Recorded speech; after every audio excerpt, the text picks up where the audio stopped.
Alistar is a tanky peeler type of support that you pick generally when you need an extra front line, as well as having, more peel for your AD carry. So if you pick a hyper carry with Alistar, it's decently good, but also mid-game champions such as Graves or Corki do decently as well. So it's either you pick Alistar for peeling or an off tank, and he does great at both.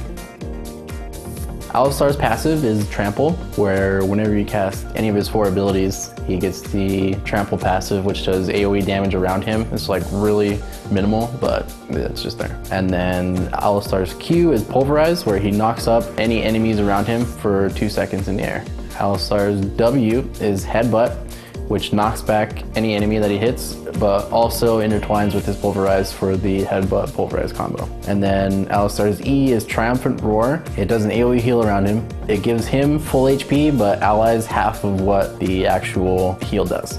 Alistar's R is Unbreakable Will, which greatly reduces all damage from all sources. And it also gets him out of any CC that you might be under. The skill order on Alistar, for me, it's very wonky. At level 1, I don't take any points at all until I realize how the lane is going to play out. So maybe we could be aggressive, I can go Pulverize, or maybe, they have more poke than we do, so I'll go Triumphant Roar first. But it always depends, so you never want to skill it up. So unless you're invading, where you need to take Pulverize for the invade, you flash pull 5 people or something like that, then usually you want to wait. I max Pulverize first, which is his Q, and then I tank 1 point in E at level 2 or 3, unless we're going to be aggressive. So then if we're going to be aggressive at level 2, I go Headbutt, Pulv, and then I max Headbutt second, and then Triumphant Roar last, while taking his ultimate at the respective levels. Alistar's survivability is probably one of his strongest assets. It's really hard to die as Alistar unless you just suck at the champion, or don't know how to not take damage or take too much damage. So it's really important that you learn how to frontline as Alistar. Alistar's ability to peel is probably not one of the strongest in the game, but definitely up there, just because you can knock carries away and also stun them for like 1.5 second knockup. But after those 2 spells, it's really hard to peel after that, besides being, just a body for your teammates to soak damage. So it's really important that you manage your cooldowns and don't use them both at the same time unless you're going for like an initiation. Alistar's engage ability is probably among the worst in the game, unless you have good follow-up. So if you decide you want to flash Headbutt Pulverize, which is probably really hard to do generally. If you don't have good follow-up, then it's going to be pretty hard for you to be a successful initiator. So most of the time you want to be the follow-up as Alistar instead of being the initiator. Alistar is definitely one of the slowest supports in the game, just because his base movement speed is just that slow. So usually everyone would go boots of mobility on him to make him a little bit faster to get to the areas that he needs to be in. In team fights though, when everyone is in a general area, then boots of mobility doesn't really matter, and you should be able to be in the right spot at the right time when you need to peel or do a follow-up initiation, whatever happens. Alistar laning phase is probably among the strongest, just because he has sustain, but mid-game is where Alistar will shine the most. He is really good at dictating the flow of the game, whether you can be aggressive or the enemy team has a dive comp and you can counter it 100%. So let's say the enemy team has Lissandra or Hecarim, who are also really good mid-game champions. Alistar just 100% counters those champions.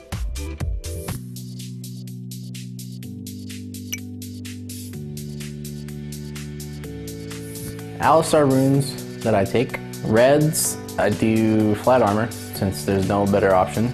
And then seals, armor.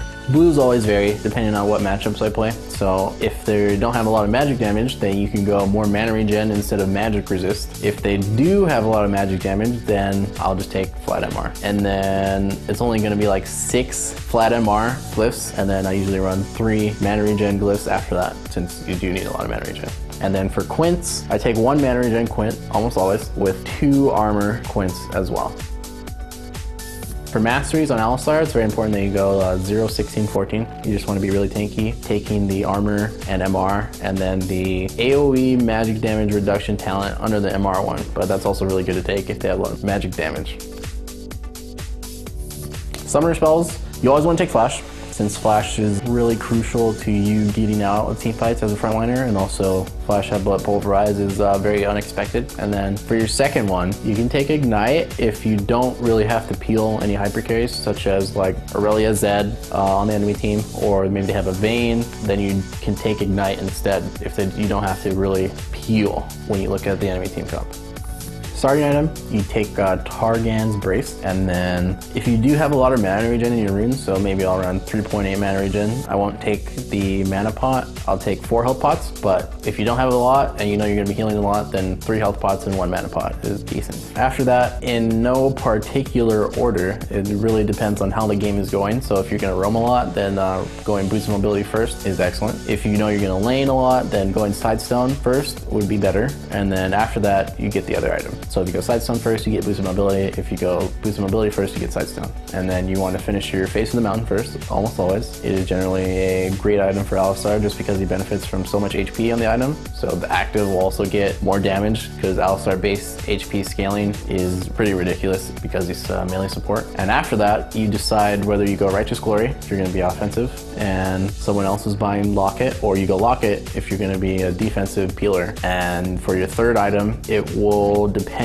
on the damage sources. So it's like Frozen Heart, Branduin's, you can go Mikhail sometimes if you're not getting hit a lot, if you're just peeling. And then yeah, that's pretty much all the items.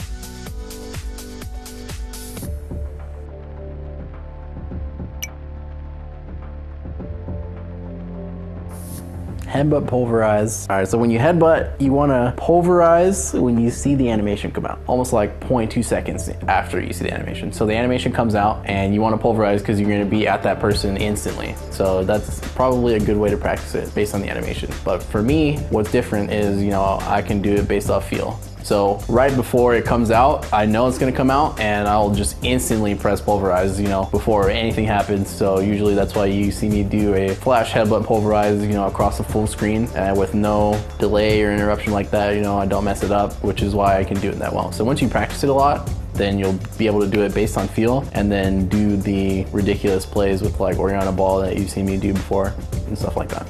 So in team fights, Pulverize and Headbutt, so you just want to think about it as those 6 or 8 seconds that are on cooldown. You'll only get 1 in a team fight, probably, before the team fight ends. Or maybe 2, you know, at the end of the team fight. But you want to use them the best you can, because you only get them 1 time before, you know, someone dies. So you want to make sure you're gonna understand, you know, what's your job. I'm the initiator, I'm the peeler. And when you're the peeler, you don't want to use both at the same time. You want to separate it so you can relieve pressure off at maybe this however many seconds into the fight. You know, all right, here comes LeBlanc. I want to save my headbutt for her and then pull the frontliners that are coming to the back line. So that's one really good way to do it. You headbutt the assassin away and then pull the melee people that are coming up, something like that. So yeah, it's really important that you understand that facet of Alistar at all points of the game. So every time your headbutt pulverizes up, going into a skirmish, you want to think about that. The difference in great Alistars and good ones is when you use your ultimate. So the really good ones will almost always use it right as damage is coming in their way, instead of where, oh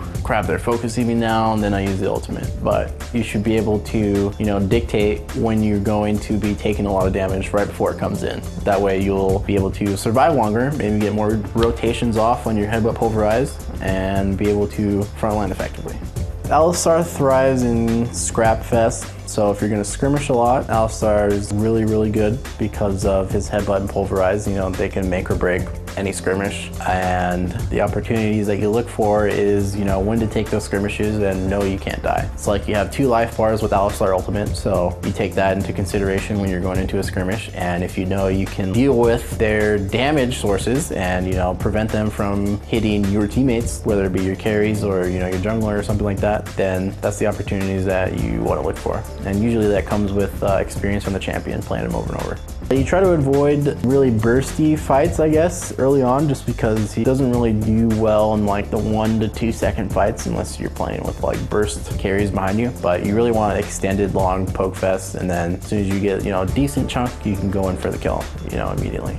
You always want to be scared when you're next to Alistar because he can flash pulverize you at any time and headbutt you back and you're probably dead if the jungler's there. So you always want to be scared and be able to notice the difference in like his pathing or, you know, how he's playing. So Usually Alistars will walk around a lot, and that, you know, mentally will keep you on your toes, because any moment you can just get flashed on. So you just want to be ready to, you know, try and react to what he's going to do, or expect it. Most of the time when you go for headbutt pulve combos, usually it's easiest to do it on a creep instead of the champion. So if there's a creep next to him, you can headbutt the creep and the creep will fly, but then you don't have to use pulverize right away. You'll just end up next to the person and then pulverize them after.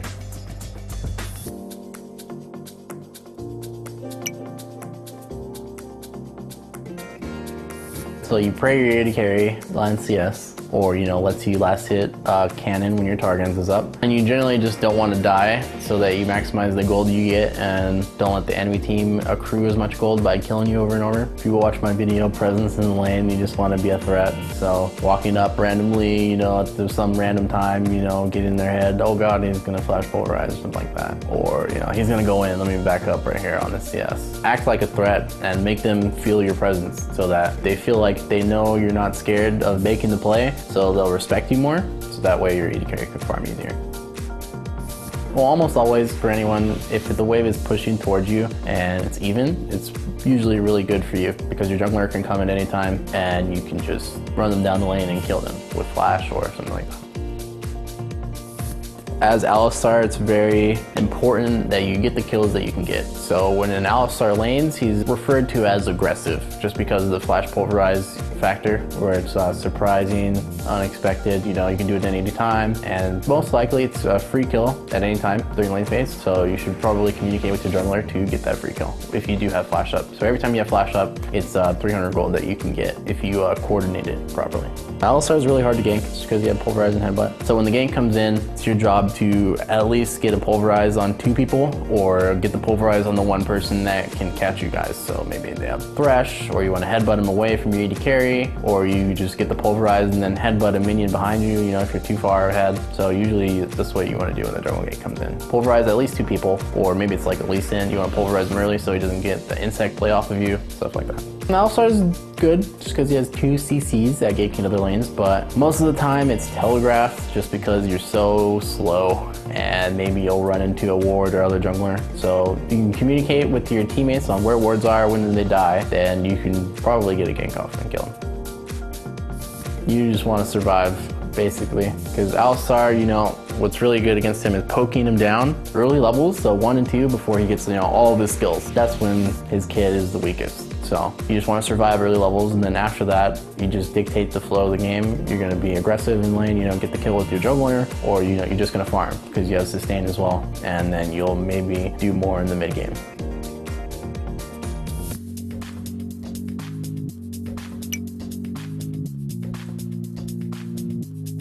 Really, you just act as a frontliner. When you secure objectives, you're probably going to be the first one going in as Alistar, or you're going to wait for them to go in as Alistar. And it's really crucial that you hit your abilities at the right timing, so when your carries can follow up. When they can't is when you don't want to go in, so if you go in and then your carries really can't do damage, then you just wasted your abilities. In a siege, if you're just going for the tower, then Alistar is really good to counter their engage, because whatever CC they drop on you, you can unbreakable will out of it and then stop their follow-up at the same time.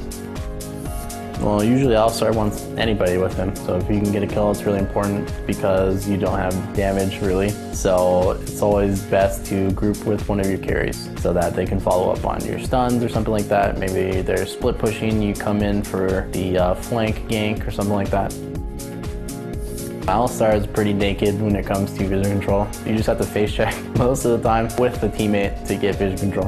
When you have vision, it's just dictating what you want to do. So if you want to kill somebody, yeah, you can probably kill somebody if you have the vision for it. Or, you know, you realize their game plan, all right, this is where they're going, you can see where they're going, and then come up with something with your teammates. All right, we're going to do this, go on this person. All right, maybe I'm going to peel this instead when they come in, you guys go. Then, yeah, it's just really all about communication with Alistar, just because, you know, he's a frontliner, you soak damage, and then you drop the CC when your team can kill him or you're peeling.